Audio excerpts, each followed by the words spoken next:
Hello, everybody. Welcome back to the Jersey Shore podcast. That's SURE because we are always sure. Brought to you by the great America's Pulse Network.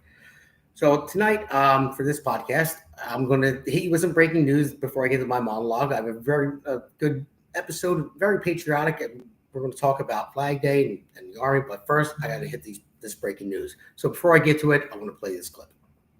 Moments ago, Israel launched Operation Rising Lion, a targeted military operation to roll back the Iranian threat to Israel's very survival. This operation will continue for as many days as it takes to remove this threat. For decades, the tyrants of Tehran have brazenly, openly called for Israel's destruction. They've backed up their genocidal rhetoric with a program to develop nuclear weapons. In recent years, Iran has produced enough highly enriched uranium for 9 atom bombs. 9. In recent months, Iran has taken steps that it has never taken before, steps to weaponize this enriched uranium. And if not stopped, Iran could produce a nuclear weapon in a very short time. It could be a year, it could be within a few months, less than a year. This is a clear and present danger to Israel's very survival. 80 years ago, the Jewish people were the victims of a Holocaust perpetrated by the Nazi regime.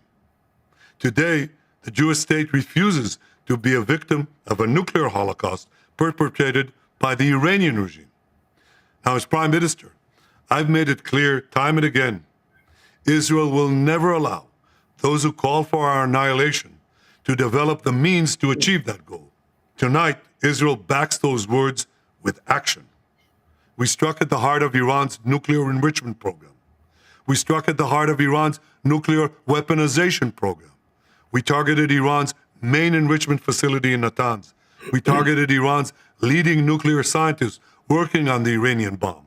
We also struck at the heart of Iran's ballistic missile program. Last year, Iran fired 300 ballistic missiles at Israel. Each of these missiles carries a ton of explosives and threatens the lives of hundreds of people.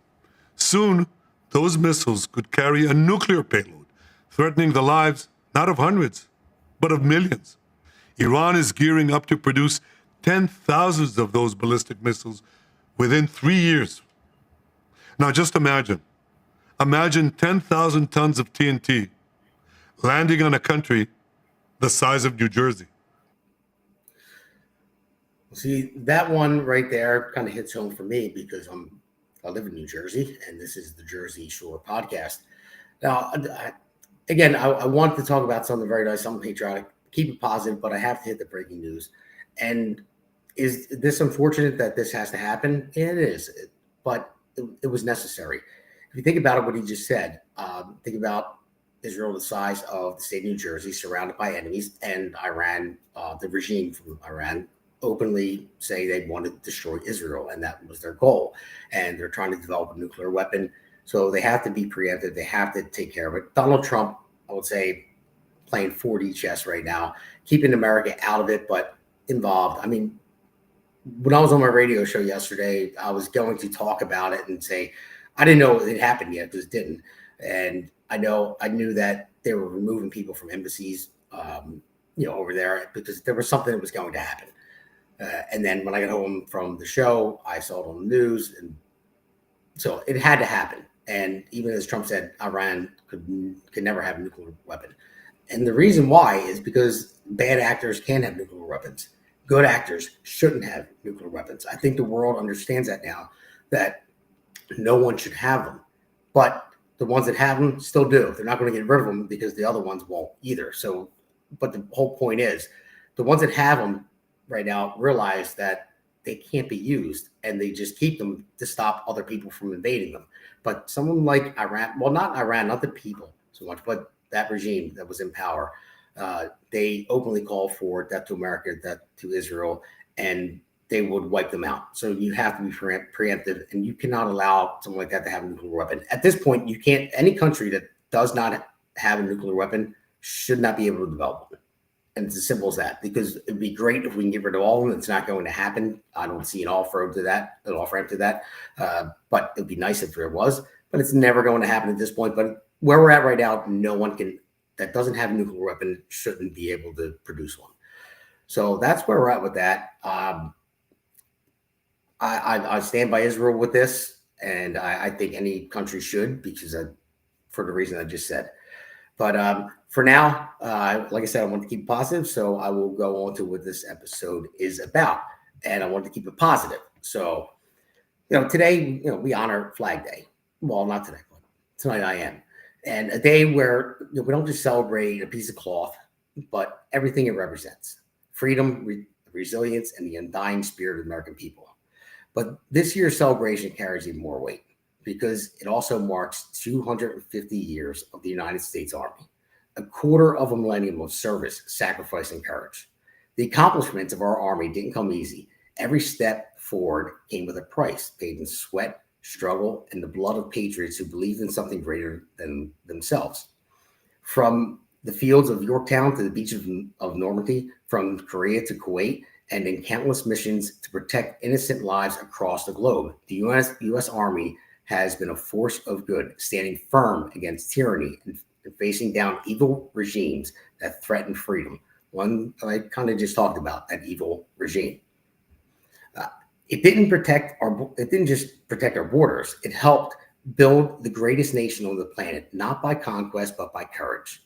So today, when you see that flag waving, know that it's more than stars and stripes. It's a promise. And that promise has been kept for 250 years by men and women who wore the uniform with absolute pride. So we're going to get into our first segment.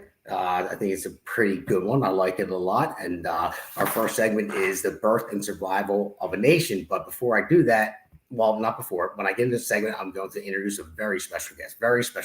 Her name is Elena Barbera from The Beast Mother. I was just on her podcast.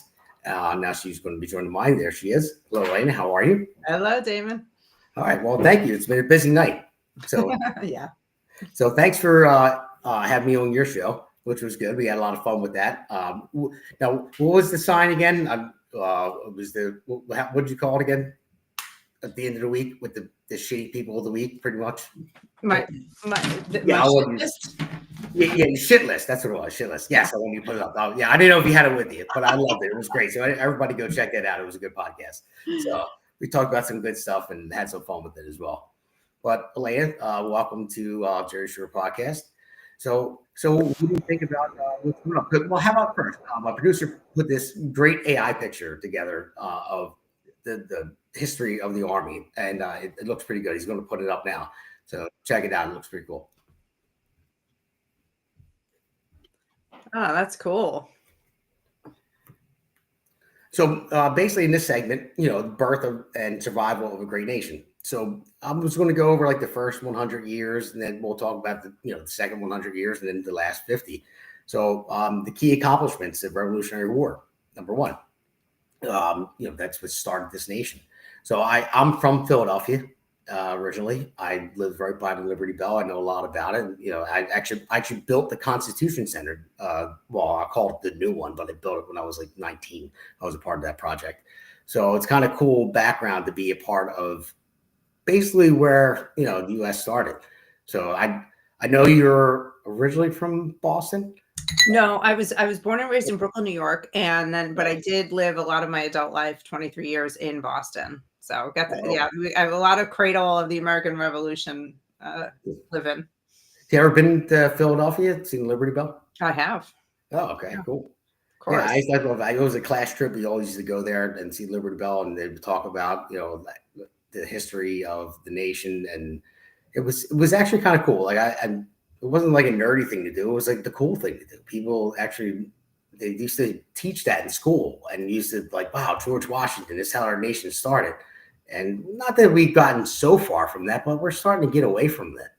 And yeah, I think we're further away from it than I'd like to be. There's a disdain for the founding fathers and no regard for the fact that humanity's best shot at living in freedom has always been, the nation that they founded, and we owe it all to them.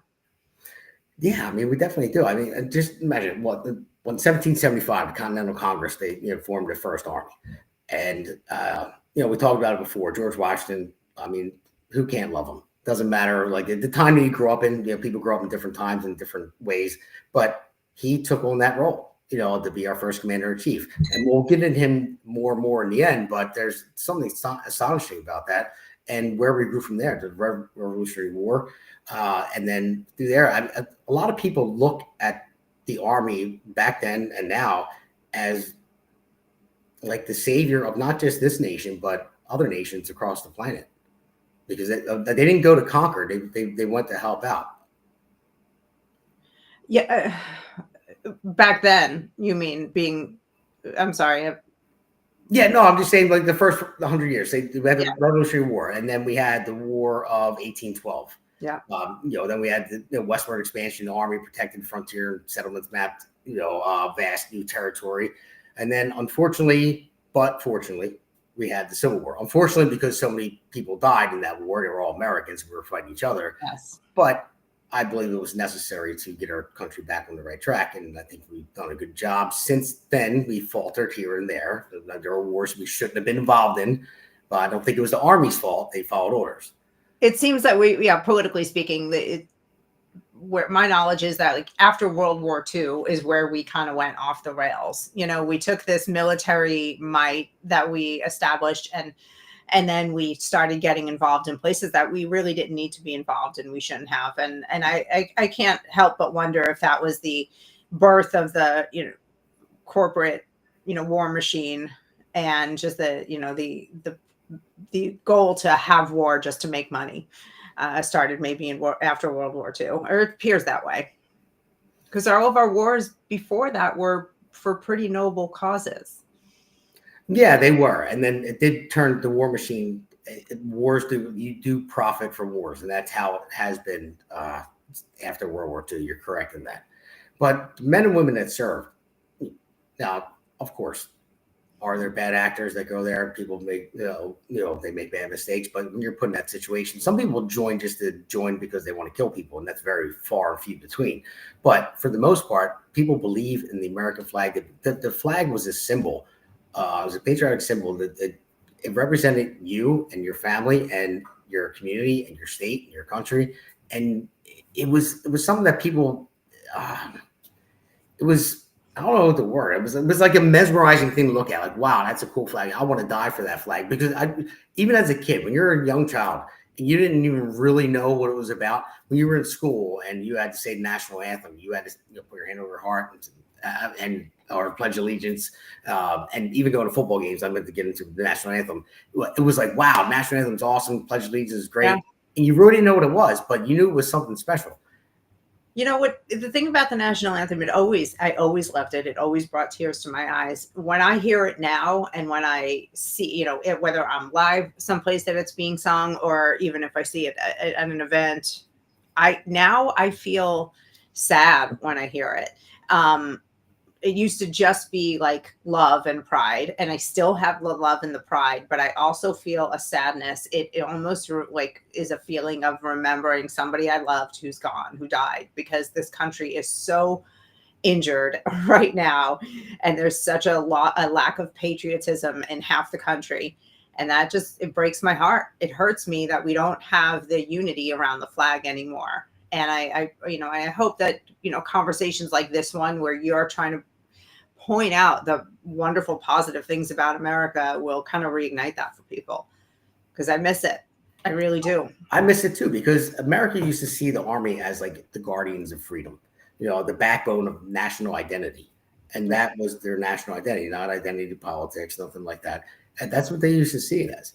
And I hope that people start to see it again. It actually, it hurts me when I see in California, where you see every other nation's flag except the American flag. The only time you see the American flag is the one burning on the ground. And it does sadden me too. But I have faith that the American people the ones that are true patriots, will stand behind the American flag, and we'll get there again. We will. I think we will. And tomorrow we're going to celebrate it, and tonight we're going to talk about it.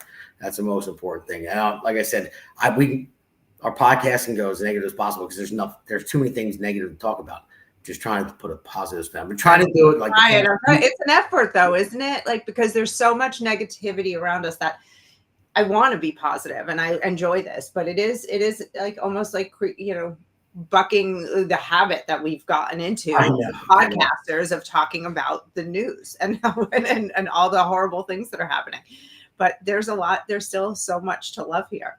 There really is. I mean, and I was talking to my producer. His name is Damon too. He's on the back end of this because people get confused when I call him Damon. They're like, "You're talking to yourself." So, but no, but he was he served as well, and he's a great guy. And I was talking about it. I said, in our podcast all the time, we talk about negative stuff, but we talk about how to make it positive, and we point out like this is bad for our country. We should get back to what is good. And I was like, I just, it's been like eating away at my soul. Literally, it has been. And I just say, I just want to like do a few podcasts in a row that I want to talk about something good. And then there's always like a breaking news. Like the last podcast I went to, that's when the riot just started. I had this financial guy come on, and he was going to just talk about, good stuff, how to get yourself financially in a good spot, your family and everything else. And we're just going to stay away from politics for a second and just go with that. And then boom, the riots hit. I'm like, I have to talk about this because it's breaking news. He's like, no problem. Go ahead. He said, I can't stand it myself. He was a Patriot. He's like, go ahead. He waited for like 10 minutes for it to come on. But it was like, okay, well, I really wanted to go positive, but I had to hit that negative before I came on. And so that's why, when you offered me to come on your podcast, Earl, I'm like, sure. You want to do something positive, have a little bit of fun, talk about some bad things that are happening, but a funny thing, but keep it positive. I try to keep it like almost like, a little bit light with the name of the episode, calling it, the list. Yeah. Trying to put some humor into darkness, because I mean, me, I spend all my time thinking about all the stuff that's happening with children. So, me talking about politics is actually lightening it up. Yeah. You're right about that. My blood was boiling for a moment there. We had to get ourselves out of that. But it's interesting because to go back to where you started with the founding fathers, we're trying to have this conversation about them that's positive, but they were in extreme turmoil and frustration. And, I mean, imagine being in the situation of taking on England. Yeah. And I mean, they were facing this was a David and Goliath situation, and they were facing some of the strongest enemy they possibly could on earth, and plotting and planning on how to overcome them, and they did. These were not easy times. They weren't positive times. They created the amazing America that you and I got to grow up in. But that was tough. Had to be. I can't even imagine. And no electricity, no penicillin. Like what? No morphine. No laptops, no podcast. Yeah. No cell phones. All that stuff. But yeah, no, you're right. I mean, there were way tougher times that we ever had. Not somebody that says that somebody misgendered me. Oh my God, the world's going to end. They misgendered me. Like, really? Imagine going back to those days. And that's what really creates things. They were. When you go through those struggles and you're faced, with those adversities, that's what makes character on people. You have to face true adversity. And I'm not saying I've faced true adversity. Any adversity I ever faced was basically anything I put myself involved with, my own mistakes. I mean, there were people that tried to put me down, but I'm like, okay, get away from me. I'm just going to keep moving forward. It didn't bother me. And there are some people it bothers in a way that they shouldn't be bothered. It's like, all right, somebody called you something that you want to be called. What happened to sticks and stones may break my bones, but names never hurt me. But that's where we're at today, and it's all that. But if you go back to, like, imagine, just think about what the soldiers were thinking when they stormed base Normandy, when they were on the ships and they knew as soon as the gates fell down that they were just going to be annihilated, but they still pushed forward. And that was the turning point in the war where we're going to win the war. I mean, that takes true courage. I couldn't imagine being in that situation. And they fought through it. And even the people that survived and came home were damaged for life. But we owe that to them. We owe that love to them, and say thank you very much for what you have done to give me what I have today. Yeah, and we owe it to them to uphold it. Yeah. To keep the fight going, for the rights that they fought for and the freedom that we have, and that sadly we took for granted as a country. Yeah, no, we definitely have. And I just want to go. I mean, we'll move on to yeah. Well, we'll go to all the way. We have the Civil War. I'm looking at my cheat sheet here because my history is good, and I'll go back to it. But I just want to go over the wars. I mean, we'll get into the second segment about World War I, World War II, and all that. But it's just, I don't know. I'm actually at a loss for words, so I don't want to talk anything bad. I promise you I wouldn't. But we'll keep going.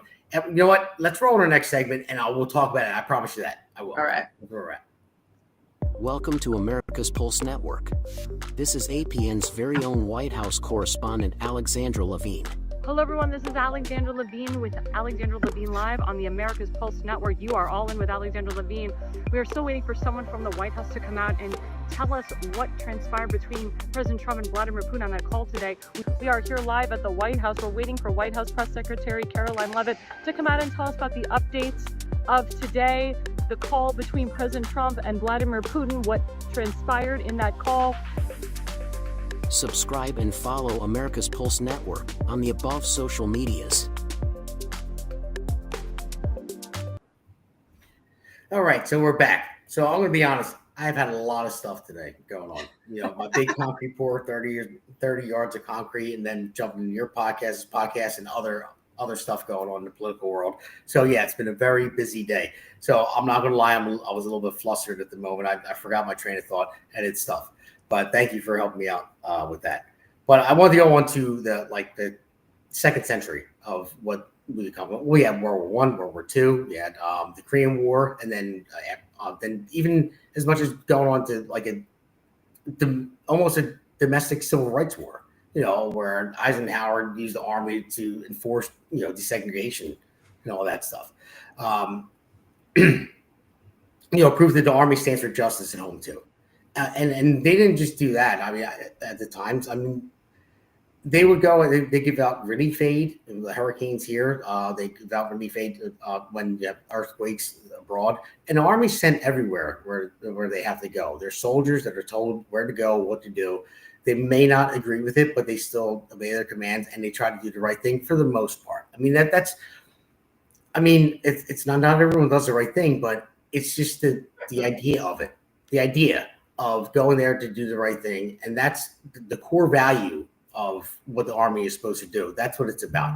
And it doesn't matter if you're in the Army, Navy, or you're a citizen. There's always going to be a bad actor, wherever you are, but it's about the core values of it. And the Army has held those core values, I think, since the beginning of its time.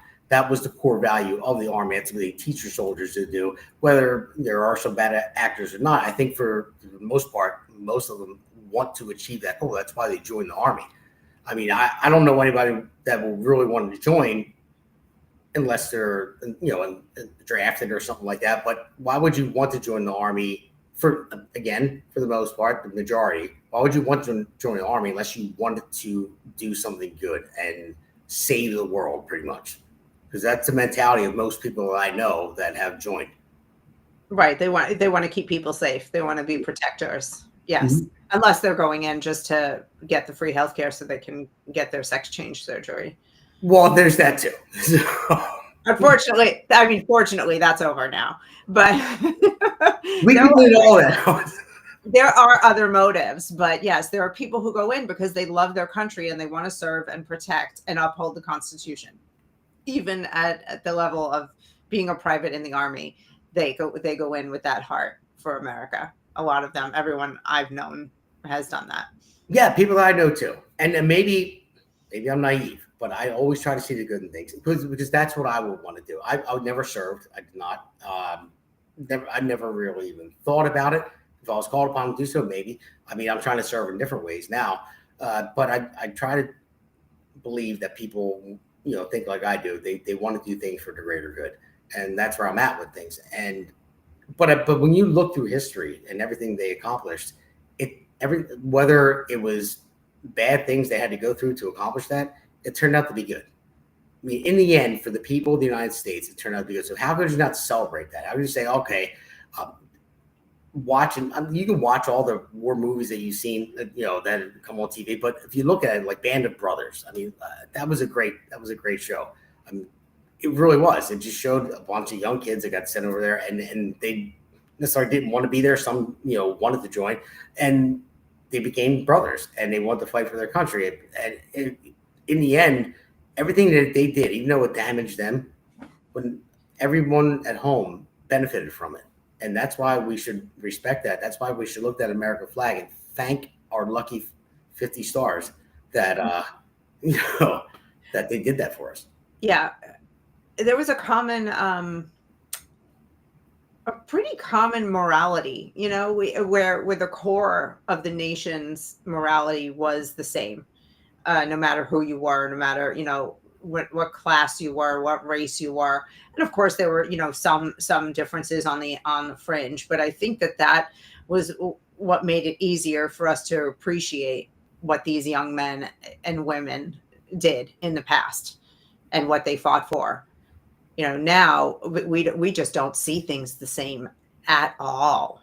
I mean, we're talking about, now we're not even talking apples and oranges, we're talking apples and, I don't know, chicken, like two different things altogether. So I don't know how we're going to get back, because I just keep going back to that. Like, I just want us to get back to this place where we have a national pride again. And when Donald Trump won in 2024, we all felt that, for a while, we were all riding high and feeling like we were going to take America back. And it's proving to be an awful lot of work and a big uphill battle, because there's unfortunately so much outside influence in the country now that's infiltrated, our young people. I don't know how we're going to overcome this and get back to it, because we have to celebrate the fact of, the words of the Declaration of Independence, the words of the Constitution, the live free or die, give me liberty or give me death speech that Patrick Henry gave. I mean, all these things that inspire us, insult, other people have been convinced to be insulted by them. Well, we have to start looking at it like the Army used to. The Army used to be looked at. They weren't just uniforms; they were your friends, your neighbors, family. When you used to see someone that enlisted and they will come home, I know people. I know my friends that were always got in trouble, all the time, and they enlisted, or the parents said, "You got to enlist in the Army. You need discipline, son." And they would go, and they would come back, and they were a completely different person because they had discipline. And they were shown discipline, and were shown why they should appreciate what they were giving. And they learned that in the Army. They came back a different person, because you do have friends, neighbors, family that go over there. And when you see somebody come home from wherever they were stationed, or even from a war, you look at their uniform, and it was just like, wow, man, that guy accomplished something. That, in my mind, it was like, Yes. I know he went through over there, whether he was in war, went through his training. Like, it was something that I didn't do, but he did something. He's wearing that uniform right now, and I respected that. I feel that way to this day. Young Elena and today Elena couldn't have made it through basic training. Just I couldn't, between my spaghetti arms and my personality. I would have been in the brig, and I really love and admire people that have the grit, to just get through basic training, and then never mind all the things that these people accomplish throughout their careers, learning new skills, fighting, even if they have an entire military career that's in peacetime, the tremendous sacrifices that they have to make. They don't get to choose where they want to live. They're dragging their families all around the country. Kids have to start in new schools every couple of years. Every time they make friends, they have to leave them behind. There's so much toughness, emotional, mental toughness that goes into being part of the U.S. military that I admire it. I got to say, and I guess it started right with the founding fathers. I mean, they were the OG tough guys. Yeah, right, they were. They were. And I'll tell you this: young Damon did not have the mindset to join the Army, not at all. Maybe the physicality of, but not the mindset. Now, old Damon has the mindset, but he's too old, and doesn't have it doesn't have the physicality to do it anymore. I would break under all that stuff. So so I had it once, half of it, and then I have half of it now. But yeah, never a full soldier. And right, but we can fight in our own way with the skills that we have. Like even though I would have made a terrible soldier just because of my, Our producer just said, "What? Too old? What? I'm going to be 44." So in Army terms, he just put it you up little there. baby. Yeah. Yes, the Army thinks we're too old, but when you look at the young people in America today, half of them are patriots. Half of the, especially the young men who are really, really turning into more patriotic, conservative-minded young men. That is great. They can serve. But the half of that are soy boys and the young men and women who, again, you can't call them you can't tell them anything. You can't tell them that you don't have their oat milk is out at Starbucks. They have a meltdown and they have to post about it on social media. So that when you think of the sheer numbers of people who are fighting worthy, they may raise the age, and you and I may end up in the armed forces. Yet it's not over. Yeah, no, I don't. I hope that it's not. I believe it won't be, and I think that someone like President Trump has brought that back, and he definitely has. I mean, tell me this: what do you think about Pete Hegseth? I mean, Pete Hegseth. Number one, I would say this: I didn't expect him to be the pick. I mean, I love Pete Hegseth, seen him with Fox. I knew of his service. I knew of his mindset and how he viewed this country, and he seemed like he was a patriot to me. I never expected Trump to pick him for that position, but I was surprised at that, but I love it. I have mixed feelings. Mostly I actually really like the guy. I like his story. I like his broken story and how, he's been saved and he's living a really straight and narrow life now. I like his service story that he's received. He has 2 Bronze Stars, I believe 2 Army Commendation Medals. He's been in combat. I don't know what his experience is with military strategy. And I understand that he's surrounded by generals who do have that knowledge. And I just, and Pete's a smart guy. He went to Princeton.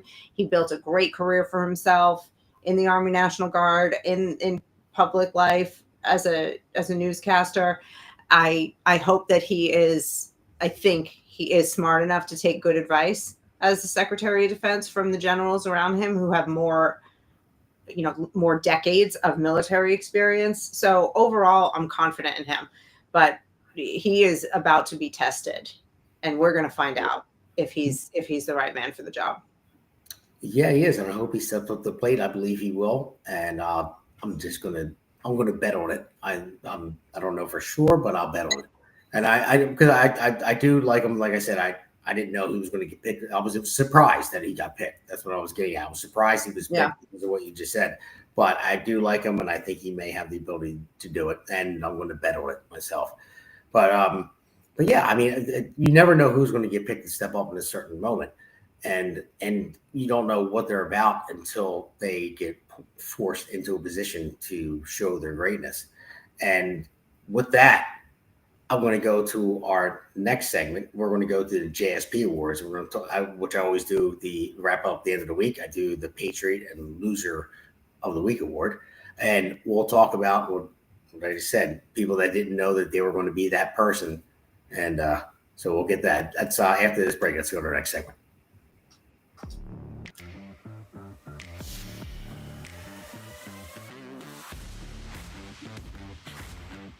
Alexandra Levine Live, hosted by Alexandra Levine. Jersey Shore Podcast, hosted by Damon Galdo. The Conservative Corner, hosted by Seth Eisenberg. Because the pulse of America beats for God and country, America's Pulse Network is for faith, family, freedom, and truth.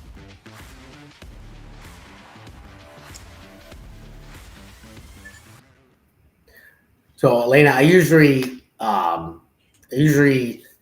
start with the Patriot and end with the loser, but I want to start with the loser of the week, just get him out of the way because he doesn't deserve much time. So let's go to our loser of the week right now.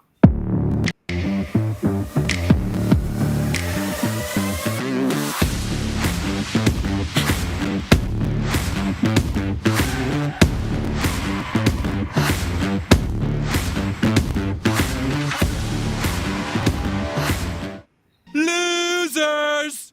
Losers! Losers! Losers! Losers! Ah, shut up! So that's Gavin Newsom. He's a loser. Dear Lord. And he's screaming, shut up, because he knows he's a loser. He's blaming Trump for everything. So I really don't want to give him too much time, but I'll let you do it. Have at it on Gavin Newsom. Why is he a loser of the week? Oh, please. Yeah, I'm not the week, but loser of all time. Why? Where to begin? I mean, he wants to be president. The year started with his state on fire, and it completely it grew way bigger than it needs to be because of mismanagement of resources under his watch. Okay, and his homelessness crisis, his crime crisis, his missing high speed rail train that he took billions of dollars for. He thinks he's going to be president. He can't. He's standing there behind with everything burning around him, saying, "We've got this under control. We don't need the president. We don't need the National Guard." He's lying and saying that the National Guard, that it's illegal for Trump to bring in the National Guard, which it's not. It is, I believe, Title 10, Section 12406 of the the Army codes. I forget what it's called. And it gives these specific circumstances where you're allowed, the president, not you, me, the president is allowed to bring in the National Guard or as many personnel or units as he sees fit to a situation, with or without the governor's permission. So he has that, and it fits the bill. It was like an invasion. So I see people waving Mexican flags saying this is Mexican land and we're taking it back. I see that as an invasion. Any sort of, major civil unrest. And there was another reason.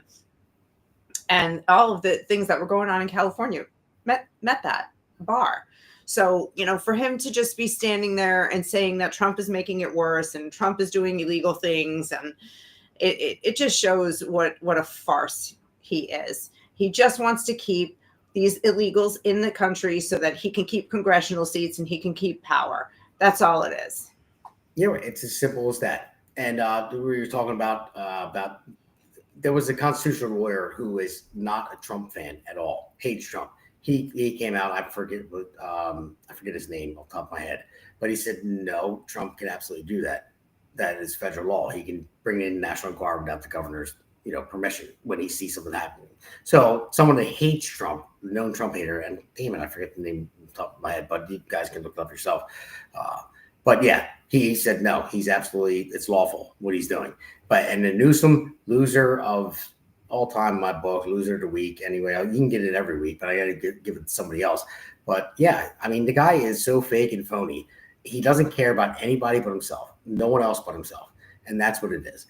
And I was a little harsh last on the Pulse. I know you missed it this week for reasons, but I got to a point where I'm like, well, how do you save a place like California? I said, do you send National Guard in? Do you invoke the federal force to stop it when their state and local officials won't allow you to come in, or do you just say, you know what, let them go, cut them off? I called California like the drug addict of America. If you ever had a family member that was addicted to drugs or something like that, and you can't enable them over and over again, but you want them to succeed. But there comes a point in time where you have to just cut them off and say, we're not going to pay for you anymore. We're not going to rebuild your buildings. We're going to let you tear everything down, take federal tax dollars from me or you, and just hopefully they hit rock bottom and they build themselves back up, or they just fall off in the Pacific Ocean. It's going to be one or the other. And there has to be a point in time where you have to go through that. Now, I said that kind of joking because I don't want that to happen. I'd rather us go in there and stop it and get people back in order and get everyone that's in that state waving flags, not of our country, they're waving them of their country when they seeking asylum, saying they're persecuted in their country, and that's why they're coming here. And the United States gives them the right to say, I hate the United States and all that stuff, and wave your own flag, even though you really shouldn't be. Well, you can, but I'm just saying, but not while you're destroying the very place that gave you the opportunities to speak bad about it. Speak. but not burn down cop cars, not loot stores, not wave the flag and say, I hate America. If you hate it, go back. And Gavin Newsom's a part of that. And he doesn't care at all. He'll just do whatever he can to stay elected. And that's it. Absolutely. But the reason that we're in, that we do need to go in is, well, there's a few reasons, but the main one is ICE needs to be able to do its job without being physically attacked. Well, absolutely. And harassed. And so, if we're gonna, we should be treating all the states equally. And if we're going to be cleaning out illegal aliens from all other 49 states, then it needs to happen. It needs to be able to happen in California. And so, that's because I've heard people say, "Oh, just let it burn." I'm like, absolutely not. No, we're clean. I love my whole country, and I want to clean that corner up too.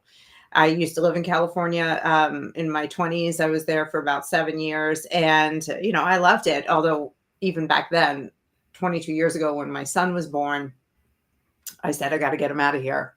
He was 8 months old when we left because I did not want to raise him to be a California nut. Even back then, they were too much for me. But it's certainly now. I still love it, though. It could be beautiful again. And the fact that they're saying, they need these immigrants. Who's picking the fruit? Who's going to work in the restaurants? You know what? I don't understand. Let that part, I'll say, let it all fall apart. Figure it out. Yeah. And everybody that's been hiring illegals needs to be fined or jailed if that is what the codes call for. I've had enough. Yeah, no, that's why I was playing devil's advocate with it. What do you do? No, I've had enough too. But if you have their elected officials there saying that there's no riot here, to stay out of it, we're going to handle this. It's like, okay, well, if you're asking for that, at what point do we say, okay, you reap what you sow? Then we don't help you out. And then everyone that lives in the state, and it's a sad thing. Like I said, it's a very sad thing. It's like a family member. You have to cut off. You have to say, I don't want to do this, but I have to, and just cut them off. And then every tax-paying, legal person there, law-abiding citizen, will vote with their feet and leave the state, and then just let what's left over there. And then there'll be an example and say, this is what happens when you act like this. Now, I don't want that to happen at all, but I was just playing devil's advocate. Like, what if we did this? Or what if we just sent the National Guard in, sent the Marines in, and stomped it out, said, no, this is United States of America. You're not going to act like this in United States of America. And then you have the mainstream media saying it's all Trump's fault for the riots.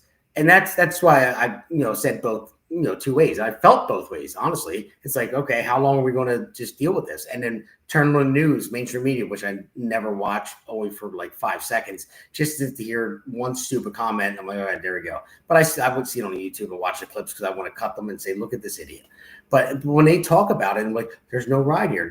And you see Maxine Waters saying, she says, shoot me in the face. If you're going to shoot, you better aim. It's like, woman, stop, go away. But it's like, it's almost like, fine, if you want to have it your way, and we'll see how you make out. Hopefully you learn something from it, but you're not going to keep asking us to save you. And when we try to save you, you paint us to be the bad guy and say, it's all your fault. You shouldn't have sent them in to save us. And now we're the bad guy. And I know most Americans aren't buying it, but it's still, the media still sees that narrative out there. And it's like, all right, media, how about you go over there and you join them? You live there, because they don't live there. And it's like Jimmy Kimmel. Oh, it's just like anytime we win a national championship. Okay, well, yeah, I'm from Philadelphia. I've seen them flip over cars, and it was stupid. Yeah. I'm an Eagles fan, won a Super Bowl, and I was there. And I see people like trying to flip over a car. I'm like, what are you doing? That's stupid. Yeah, that's not okay then either. No, it's not. Again, it's stupid. It's not okay. I don't know which of the newscasters, it was either CBS or NBC, where they were showing cars burning. And they said, if they send the National Guard in now, it's just going to make it worse. Right now, all it is some people having fun watching cars burning. I don't know if you saw that clip. That was like a mainstream media clip. Yes, I saw it. Yes, I did. I'm glad you saw it, because you'd almost be like, nah, she's making that up, right? No, I saw it. I posted it on social media, and I was like, what? And I mean, they will try to spin anything to make it sound positive. Like the gaslighting is off the charts. You know, don't believe your own eyes. This is peace, you know, peaceful. The guy and the woman in New York who were blocking the road and wouldn't let that young woman get to work. I don't know if you saw that interaction. You talked about soy boys before. That was the soy boy there holding his energy drink saying, "Oh, I get to work. Oh, what's about work?" You know, talking about you can't go to work. He's making fun of her. It's like that is when her. Yeah, like condescending, mocking work. Like it was really that's somebody that like it just makes me mad in a way that I don't like. I don't like to feel that kind of anger, that frustration when somebody is that condescending. And it turns out he's like some, you know, trust fund baby, you know, who probably never had a job in his before. life. Yeah. Well, that brings back, and we'll go to the Patriot, you know, award right after this. But that brings back to what you talked about on your podcast about Ron DeSantis. You know, if they're standing your way. I don't know if you want to touch base on that and just say what he said, or I'll just say it. So you played that clip for DeSantis. I love him as a governor. Wish I lived in Florida. You know, but hopefully New Jersey will be red in November. We're praying. But Elena showed me a clip of Ron DeSantis saying, basically, if you're stuck and people are protesting or violently protesting, or I don't want to call it protest, sorry, violently riding around you, and you're in your vehicle and you feel threatened, they're blocking you, they're coming at your car. If you feel threatened, you can drive your car. I'm not ad-libbing here, but basically, correct me if I'm wrong. He said, if you feel threatened, you can drive your car out of the situation. They have to get out of your way. And if you happen to hit them, it's not your fault. It's their fault, he said. Their fault. Yep, that's right. Yeah. So I love that. And again, it's a deterrent for stupid people. Get out of the way because you're going to threaten people. They're going to feel threatened. They run you over. We're not going to blame them. We're going to blame you. Remember that old video of the truck driver who got pulled out of his truck and beaten, like, I don't know if he got killed, beaten to death or beaten, but I'm like, you're in a semi. Like, how did he like that? How did, you know, I guess nobody really thinks that somebody's going to be that people are going to be that crazy and violent, but it happens. So, you know, that only has to I only needed to see that happen once. Yeah. To know that is not happening to my family. You know, I'm sorry. I pray I never have to run anybody over, but don't surround my car. You know. Yeah, you're right. Well, and see, we got sucked into the negativity because we could talk about it all day long because we wanted to change so bad. So let's go. The positive spin, which is real quick. The positive flip of that is here in Florida, we have the rights to protect ourselves and our family. So that's is that there you go. Good save. So. But I know we got sucked into it so easily. We're going to talk about our Patriot, George Washington, which coming up. Let's roll the Patriot of the week, of the century.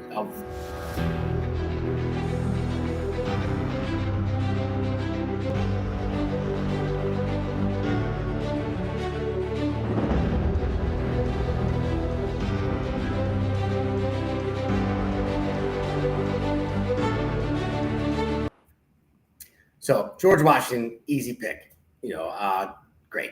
He was our first commander in chief, and he led our army to our victory, become, you know, the first president. He basically was, you know, the one who got us there and led the army to victory to make us the greatest nation ever. And what I love the most about George Washington is he decided that he was not a king. You know, he led the army, and then they asked him to be the president. And from what I've read in history books, I mean, obviously I didn't know him personally. I'm not that old. So, but no, he did not want to be the president. He wanted to retire after they won the war. So then he said, fine, I'll become the president. He didn't. And then he wanted to turn it over to somebody else afterwards. And they wanted him to, you know, to be the president again, run for election again. And he did not want to. But after, you know, public pressure and everybody loved him, he relented and he said, fine, I'll run again. So after he served his second term, they wanted him to be the president still. And he said, no, I'm not going to do it. And he said, I'm going to turn it over to a civilian government and they can choose the lead. Now, to me, that demands ultimate respect. If you just won the war against a country that you weren't supposed to win it against. You know, they were the complete underdog, And he fought through that battle, led his men to victory, and was part of creating the greatest nation ever. Maybe he knew it then, maybe he didn't, but he just fought that on principle and said, no, it shouldn't be this way. He said, that's why all these other countries are screwed up. That's why that's why they fail. So we just created something different than any other country ever thought of. They wrote, the Declaration of Independence, and it was, and wrote the Constitution. It was something different. Nobody ever knew about this. It's like the people control, who leads them. It wasn't a dictator. It wasn't a bloodline. It was the people voted for him. And he walked away from that power. Now, that's got to be a hard thing to do. I've never been in that position to where, okay, everyone loves you. Everyone wants you to stay in power. We love you. Keep ruling us. Keep leading us. And then he said, no, my time is over. It's time to find somebody else. That is the most humbling thing to me ever. And that, I think, is what sparked the greatest nation ever to be on this planet. And I think we need to get back to that. And that's your thoughts. And he did that not because he wanted to go to Mar-a-Lago and play golf. He did that because he specifically, as you said, did not want this to become anything like a monarchy, have any trace of monarchy in it, and he didn't want to become a king. And I love that about that story. And we are so far from that now, and I think that educating our youth on these things again is going to be really critical. And I don't believe in our public education system. I have become, to my own surprise, a major advocate for homeschooling, because this is the kind of education that kids need, so that they understand the values and the mindset and the morality that went into the shaping of the Constitution and the shaping of the founding fathers and the things they did. Yeah, he was an imperfect person, but when it came to running the country, he did a damn good job, and he really laid a great foundation. So yeah, I'm a fan, and I brought something to show you about George Washington. I don't know if you have a copy of this, but you must get it. It's a very short book, and it is called it's written by George Washington. George Washington's Rules of Civility and Decent Behavior in Company and Conversation. So these are rules for how to conduct yourself like a gentleman or a lady, in my case, in business, in personal matters, and even little things like when you have somebody sleep over your house. If they are above you in stature, they get the master bedroom, they get the best bedroom. If they are below you in stature, then you keep your bedroom, but you still make sure that they're comfortable somewhere. And all these little things about, diplomacy and how to not pick your teeth in company. The man brought a lot to the world. Well, just think about that, the humility of the guy writing something like that, having something in your home that are above you in stature, giving the master bedroom, and I mean, and that's what I love about the whole situation, because human beings are, we are at fault in many things. We're not perfect. He wasn't a perfect person. There's no such thing as a perfect person, but we have so many flaws. And just imagine that you won this war. You were one of the main reasons why you won this war. And then you led the country, a brand new country, just started. And on human status, you're a god to all these people. And to have godly powers, no, obviously not a god, but I'm saying for humans, that's how I'm a god. All these people love me. He could do whatever he wants, just like a king would. But he said, no, I'm not going to do that. I want to give all these powers away to the people to elect who they think is best to lead them. That is the most selfless thing I've ever. And it's not like it's a story, like a fairy tale. It's what happened. Well, it's just like what Joe Biden did when he said, I'm going to give up and I'm going to pass. Sorry.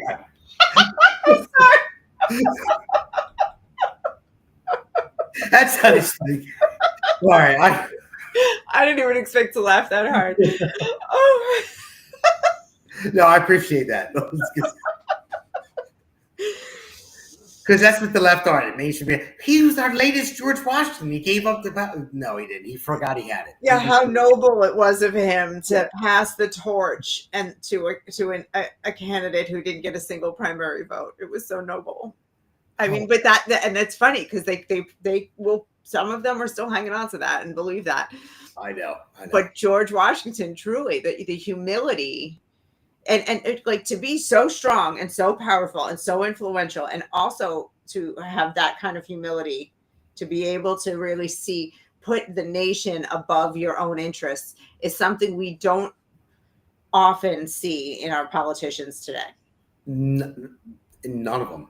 I mean, not even Republican politicians. I think Donald Trump has put his personal life, his actual life, his professional life, all of it on the back burner for the country. I would argue that he has. I think he definitely has. I mean, but I would not argue that he's a humble man. No, he's not. He's not. He doesn't like to lose. That I'm sure that motivated. Yeah. That motivated him a lot. He doesn't like to lose, especially somebody like Joe Biden. I think I don't care if I was humble as hell. If I lost to Joe Biden, I'd say no way I'm coming back.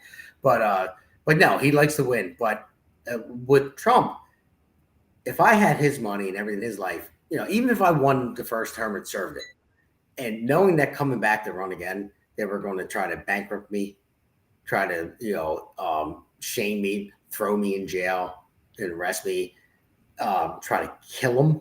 On top of that, I would have thrown in the towel. But like, you know what? I have money. I worked my life. I'm old. I have a family. I have grandkids. I'm rich, and I don't need to do this. They're trying to. They went as far as to kill me. Okay.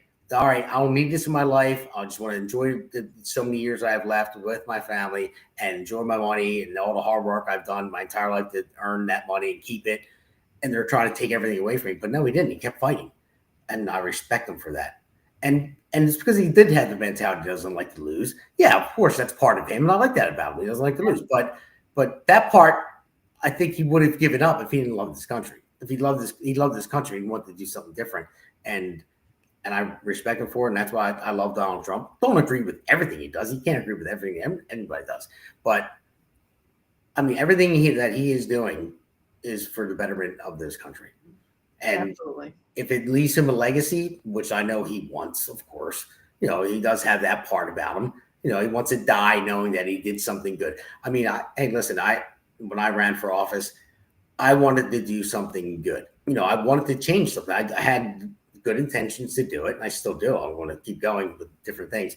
But I had good intentions. But in the end, when I die, do I want my children to say, my dad fought his hardest and he made some change in the end for the betterment of our future? I will die a happy man knowing that my children think that of me. Yeah. And I think Donald Trump thinks about that, not just of his children, but everybody else. I said, you want to go down the history books? Sure. If I go down the history books, why not? If I could, but it's never going to happen. But still, at least if my children knew I fought and did everything I could to create a better future for them, I'll die a happy man. Yeah. I feel the same way. I mean, for me, it's a little bit more, it's a little bit more about God and, saying, thinking I want to fight for truth. I want to fight for, protecting the innocent. And, when I get to heaven, I want Jesus to say, like, you well done. You tried. Even if, whether or not I succeeded, like, well done, man. You fought a good fight.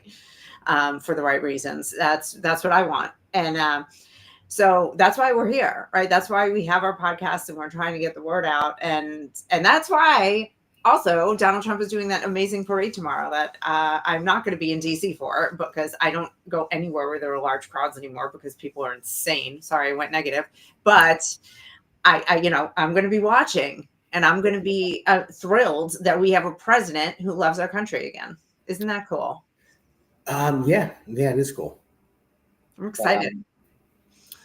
But all right, Elena. So, real quick, I want to go. We're going to end the segment, end the podcast here. But I want to go into the GoFundMe for Seth, and then I want you to talk about where to find you. So, this is a GoFundMe for Seth Eisenberg.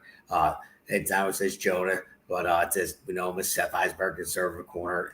He went through a lot of hard times major surgeries on his foot and everything else. I don't know if you saw his coming back episode, and you do want to watch it, but just close your eyes when he shows his foot. It's horrific, and all the stuff he had to go through. But he's a really good guy, and he's trying to do good things. He's a veteran, and hospital bills are pouring in, and he's just getting back to work, just getting himself back on his feet, and he's a really good guy. And trust me, he hates when we do this. He doesn't like ask for money. Nobody does. But we're doing it for him because we know he needs it, and he deserves it because he needs the help he can get.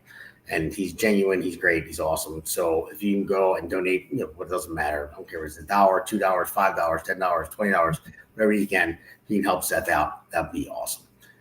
So, and then, Elena, I want to go to you. If you want to tell everybody where they can find you, the Base Mother, because I know you are very popular. I know a lot of my listeners love you, especially my harshest critic who worked on my campaign, Arlene. And she's probably listening right now. She's like, I'm so glad Elena's back on. I loved her so much.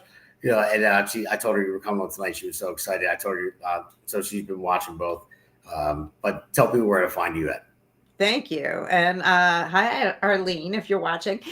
So you can find me at The Based Mother on Twitter, Rumble, Instagram, TikTok. Although the TikTok, I got a new TikTok because they keep taking me down. And so, if you follow me on TikTok, you're probably going to have to follow a new account soon because I keep getting banned. TikTok is not a fan of the truth, but I'd be, I have my podcast on Rumble and YouTube, and would love to, chat with everybody there.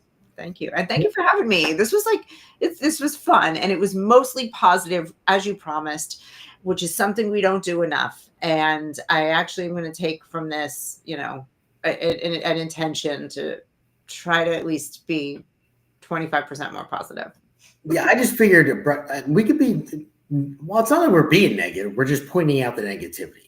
And then I just wanted to take like a breath of fresh air, like a little bit of positive, but we still have to point out the negativity. It's unfortunately we have to show the positivity, but I just needed something like more upbeat, even though it wasn't really that upbeat, but something that was like look forward to. Like, let's get back to just like appreciating something. And that's what I wanted to do. And I've been talking about it for the past like 2 weeks pretty much. And then unfortunately things happened in between and said, oh, here we go. Can we just have like a good week? I was just like, wow, this is great. Look what happened. This is some good stuff. Not somebody ruined it, and bad actors showed up and burned down cop cars and all this stuff. It's like, no, we want to talk about something good. But so that was my plan. And of course, we'll get back to normal. But I was just trying to breath of fresh air here. And also, just everybody listening to that, you'll see Elena. She's our guest on The Pulse on Wednesdays at 8 o'clock. She's awesome. When we have other podcasters with their guests and hosts. It's a lot of fun. I mean, I have a lot of fun with that show, by the way. I think everybody. It is so fun. I love that you created a panel show and that you invite me to be a guest because I have a blast. It's a very great, you guys have a great energy and dynamic. Everybody there has got a lot of personality. And if you haven't caught the show, please watch the show. It's good. Yeah, we point out the facts and have our own opinions, and then we have fun with it too. We make some jokes, scratch some jokes, and it is a good time. I look forward to it. Sometimes podcasts, I know that it's a responsibility because I have a podcast, and there's times like today where I just poured 30 yards of concrete, my back's killing me. I'm like, oh, that podcast, I hadn't prepared for it enough, but it's like an obligation almost, but it's what I want to do anyway. I chose to do it. But The Pulse is great. And most of my podcasts, 99.9%, I want to go on and talk to people. But there are those days where it's like, oh, man, I wish I could skip tonight. Can I go on late? My producer's like, no, you can't be 5 minutes late. I'm like, damn it. It's good. I know. Listen, I don't have a producer, so I'm here. I'm the producer, and if I have that feeling, I have to be that voice in my head, and that you have the other Damon for. Thank God you have it, right? Because it is hard. It's like any job. Even if you love it, some days you're just you're. Yeah, no, but I'm open and honest with you. I'll tell you the truth. I don't like getting up and going to work every day. I want to sleep in, but I have to. But this isn't something I have to do. It's a passion of mine, and I think people need to hear news. And there are some times it's like, I just want to take time off. I'm like, yeah, no, I have an obligation. I told people I'm going to be on. Right. Be there. And then once you get going, it's yeah, again, and it all goes away. But yeah, it's because this is a lot of fun. I never thought this was going to be my life, and I'm grateful. It's a lot of fun. But All right, Lane. Well, thank you for coming on tonight. And I just want to let everybody know that we just talked about the Pulse Wednesdays at 8 p.m. My podcasts are Mondays and Fridays. Mondays starting at 8 p.m. Friday, 8 p.m. Like I said before, my radio show airs. I come on at 9. Then we have the Pulse on Wednesday nights with all the podcasters and guests. And then we have Alexander Levine from Alexander Levine Live, Tuesdays and Thursdays, 8 p.m. And then we have Seth Eisenberg, Conservative Corners, Sundays at 7 p.m. And we are expanding further and further, and we want to meet new people. You can go on our website, americaspulsenetwork.com. And if you want to be a podcaster, then fill out the application, because our goal is to get people from around the country, every state, be a podcaster and have their voices heard. And so that's what we're about. So, Elena, again, thank you very much for asking me to come on your podcast. Thank you for joining my show tonight, and looking forward to Wednesday with the Pulse, looking forward to Seth's show Sunday, Alexander's Tuesday, all that good stuff. So let's just keep getting the word out there, talking to people, but stay positive, at least for this weekend. Or at least for tonight. Yeah. All right. All right. Have a good night, everybody. Thank you. America's Pulse Network. The mainstream media is bought and paid for. The truth is twisted to fit their agenda. But America is waking up, because podcasts are the future for trusted media. Welcome to the America's Pulse Network. It is a network built by patriots that upholds the Constitution. The America's Pulse Network stands for God, truth, and the America First movement. There is no corporate propaganda, no government spin, just real news, real talk, and real voices fighting for faith, freedom, and the future of this great nation with common sense. Here are some of America's Pulse Network podcasts. Alexandra Levine Live, hosted by Alexandra Levine. Jersey Shore Podcast, hosted by Damon Galdo. The Conservative Corner, hosted by Seth Eisenberg. APN's The Pulse, hosted by Alexandra, Damon, and Seth. So tune into America's Pulse Network on the following social media platforms: X/Twitter, Rumble, Truth Social, Facebook, and YouTube. Join the revolution, because the pulse of America beats for God and country. America's Pulse Network is for faith, family, freedom, and truth.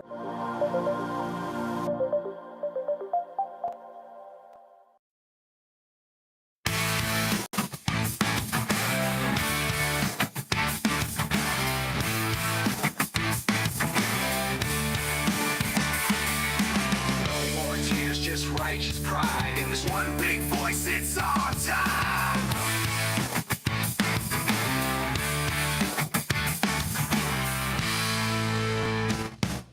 Generation fighters take the stand from shore to shore.